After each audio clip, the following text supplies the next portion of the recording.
there's an uncomfortable truth we sometimes don't want to hear. The church doesn't always look like Jesus, and perhaps not because people are bad, but because we've started to believe that God's purpose can be achieved through worldly means. Welcome to the Sebcast, where we flip our cherished stories on their heads, explore what history may have missed, and rediscover and grow together.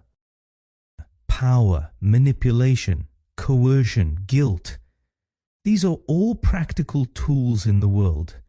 You achieve results, you gain obedience, you establish enduring structures. But here's the issue.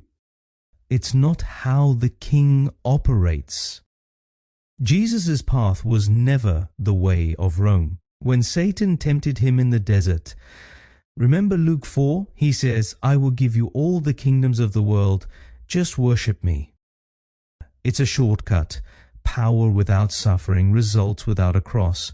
And Jesus says no. But we sometimes say yes, but just a little power, a little control, a little pressure on people, a little worldly tactic for a good cause.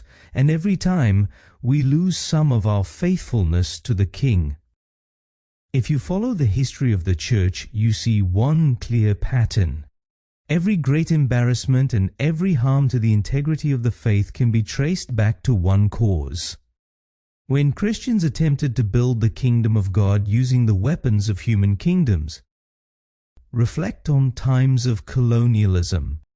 Consider faith that aligned with violence. Contemplate congregations where guilt and control overshadowed grace and love. In John 18:36, Jesus says to Pilate, "If my kingdom were of this world, my followers would fight. However, they didn't." This is because he didn't call them to that. He calls us not to dominate people, but to serve them. Not to force people, but to invite them. Not to control, but to create space for voluntary surrender. It's tempting to measure as the world measures, to define success as the world does, but then we become blind to the way of the King, because in his kingdom, qualities like humility, patience, self-control, invisible love, and quiet perseverance matter, and it doesn't seem practical until you see how it transforms a life.